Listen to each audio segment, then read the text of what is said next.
Okay, Eddie Jones has been sacked as England head coach by the RFU. This was expected due to a lot of reports coming out last week that this meeting would be his last meeting with the RFU and his days were numbered. Those reports have been proven to be correct. And I think a lot of people were saying, both journalists within the game, people within the sport rugby, fans especially, that he should have gone after the last World Cup or at some point a couple of years ago, and that this decision's been delayed too long, which could have a more detrimental impact on the World Cup preparations for next year. There's no immediate appointment lined up.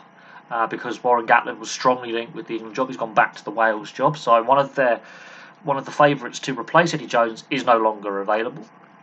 And we are 9 months out from a World Cup. But a lot has happened in the last couple of years.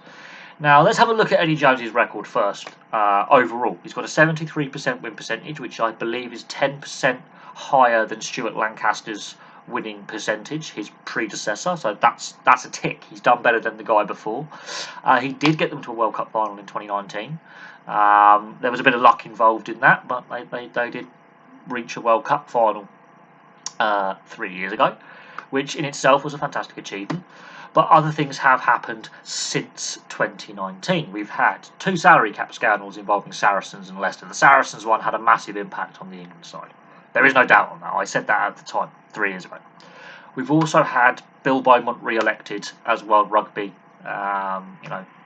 head against Augustine Pichot, and the direction the sport has taken as well. But just after that election, the COVID pandemic hit, which disrupted the 2020 Six Nations campaign, and the pandemic has had a massive knock-on impact on the domestic game. Much like in Wales, the domestic game in England is facing a crisis of cash.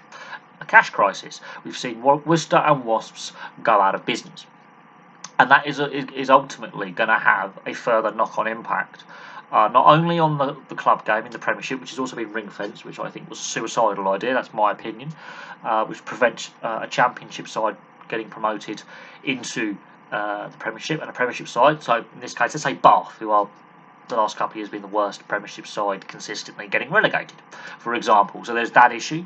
But we've seen 2 of the biggest clubs in the country go bust. And that will again have a knock-on impact. And that is, the RFU's got a lot of things on its plate. But the performances actually on the field have been a problem in recent times. They've been inconsistent and they've been up and down. Now, yes, he's got a 73% win percentage, which is fantastic. Between 2016 and 2022, a 73% win percentage is pretty good. Let's not kid ourselves. That is a ridiculous win percentage as a head coach. The problem is they've only won 5 out of 12. So towards the end of his time in charge, the performances have gone off a cliff. The selections are becoming a bit more bizarre. And also, you've got players who are not certain if their club is going to financially survive. And more clubs are under financial pressure right now that may not see out the end of the season. So the club game is in crisis. That is ultimately having a knock-on impact on the test side and the setup and the youth setup and the pathways. That is ultimately having a negative impact. Now, I don't know who the RFU have got lined up to be a success, so there's probably going to be some interviews taking place over the Christmas New Year period before the Six Nations. They haven't said we've definitely got this guy lined up. They haven't even got an interim lined up. They've decided just to part ways now. Now, there are several people in the frame.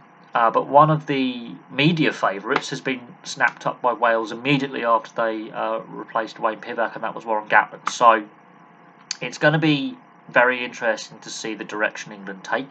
Do they go with another foreign coach, or do they go back to an English coach like a Steve Borthwick, for example, who's been rumoured to be one of those candidates that could end up in the role? Do they try and entice Sean Edwards and Andy Farrell, for example, back into the English fold? So there are, and Sean Edwards is obviously the rugby league legend who defence coach, who's fantastic with Wales and France. Do they try and attract other English coaches into the setup, or do they go again with another foreign coach. We shall see. But Eddie Jones has been relieved of his duties as England head coach by the RFU. Thank you very much for watching. Place your thoughts in the comments section below. Is this too little too late? Should this have been done at some point between 2019 and 2021? Are we too close to the World Cup?